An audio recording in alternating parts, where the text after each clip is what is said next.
Go and film cars for a living, they said. It'll be glamorous, they said. They lied. Anyway, pop quiz. Could you tell me at a glance what that is? No? Well, put your first thoughts in the comments, because I've had some very weird answers to that question. Also, do the usual stuff like and subscribe if you want. I'm not your mother.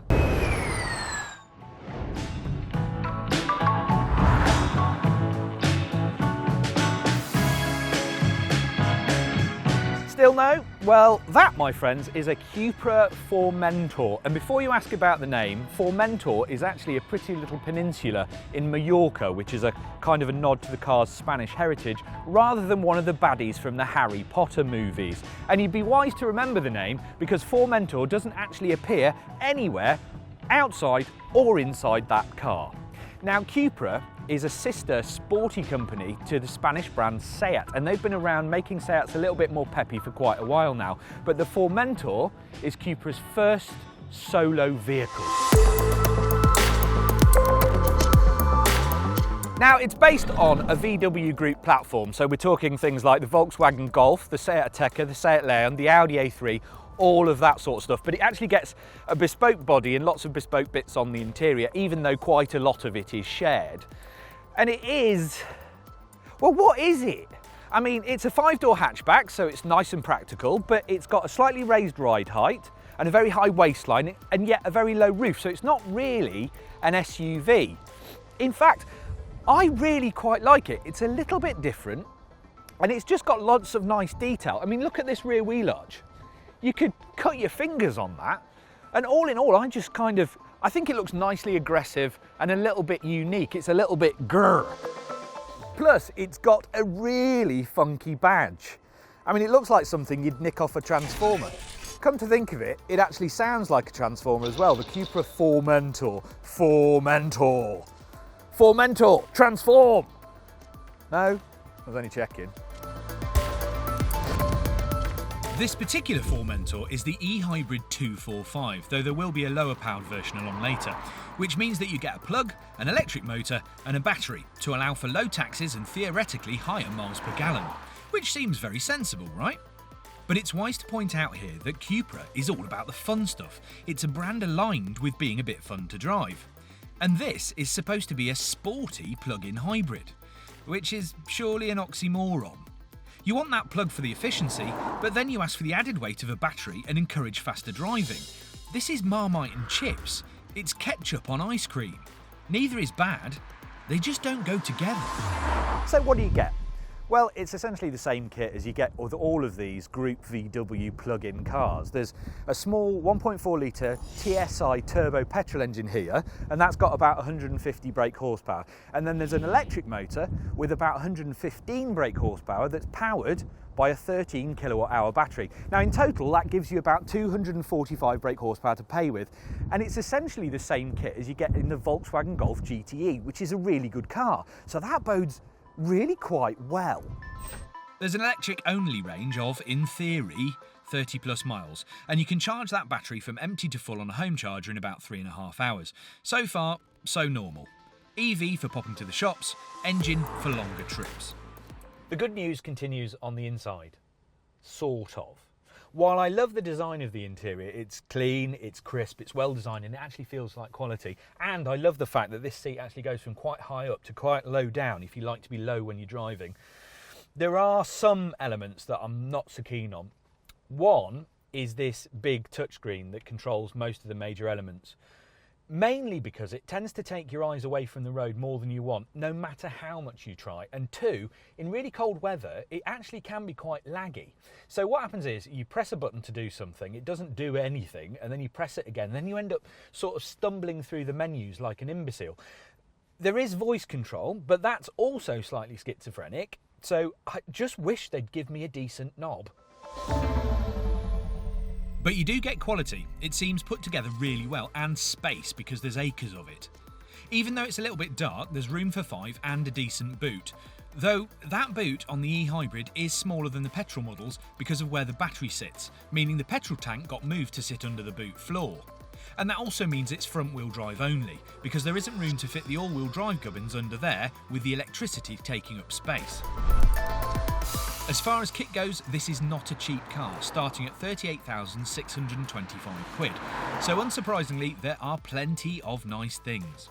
19-inch alloys, funky styling, dynamic indicators, heated electric mirrors on the outside, heated leather, heated wheel, digital cockpit that you can change, climate control, wireless phone charging on the inside. The list goes on.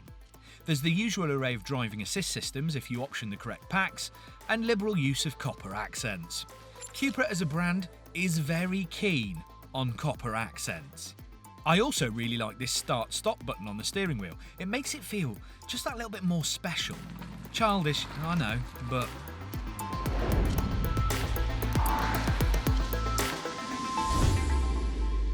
So, how does it drive? Well, if you drive like you hate all of the traffic and you happen to live in a place where it's exactly 22 degrees all of the time and there are no other people or hills, then apparently this car will get between 176 and 188 miles to the gallon, which equates to about 33 grams per kilometre of CO2. That also means that you'll get about 10% benefit in kind tax for all you business users, which is handy. Unfortunately, the Cupra Formentor or EHybrid doesn't exactly encourage you to drive like that all of the time, because it's really good fun to drive slightly more quickly.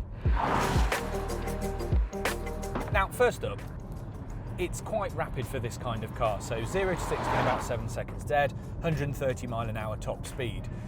It's kind of warm hatch fast, but it's also got this button here, which works the driving modes, and they'll alter things like steering weight, throttle response and the suspension. It's got different modes, so it'll always start in electric, so it'll get as much as it can out of the battery. But if you put it in EHybrid and then cycle through the modes, there's comfort and then sport, and then it's got Cupra and individual. Stick it in comfort and it swans around quite happily and it's fine. Put it in Cupra, however, which I'm just doing now, and it becomes a bit of a plug-in animal. Now, it's got a limited slip diff and it actually does pull it around a little bit, eking out loads of traction. But honestly, I thought the raised ride height would make this a bit floppy, but the body control is really good. The steering's nice and progressive, very accurate. The brakes are really strong. And when you get going, it's almost like it's decided it's going to be a bit of a little rally car. This noise that you can hear is fake. It's piped into the cabin through a synthesizer. But do you know what? I don't care. I know it's fake and I still like it. I even like this double clutch gearbox because you can basically swan around slowly when you feel like it and it acts like an automatic. But when you want to get fast and furious, you can change gear with these paddles behind the wheel, and it's absolutely brilliant. The whole car is lightly joyous, and the one thing that comes across is that Cupra has not forgotten the drivers. The weird thing is that a lot of plug-in hybrids, understandably, feel a bit more like they're geared towards being slightly saintly. They work, but they aren't terribly into having fun. The Cupra EHybrid can do all of that stuff, but when you want to play, it's got the chops to make you smile, which is a massive surprise. Now, obviously, if you start caning this car around the countryside without ever plugging it in, it becomes about as efficient as setting fire to money to keep warm. But for that once-in-a-while drive, it's a lovely aspect of its character to have in your back pocket. SUVs are largely boring but practical, but this car feels like it's got something extra. I mean, I used to really like a car called the Subaru Forester Turbo, and this channels quite a lot of the same energy, even as a plug-in hybrid. Which means, rather surprisingly, and yes, I do keep using that word, that I think if I was to choose between all of the plug-in hybrid versions of all of these different cars, I'd choose the Cupra Formentor over all of them. It seems like ketchup and ice cream really isn't that bad a combination after all. If you want to know more about the Formentor EHybrid or any of its competition, from the Golf GTE to the Seat Leon EHybrid to the Audi A3 version, please do log on to electrifying.com, where we can help you decipher which one might be best for you. Spoiler, it's this one.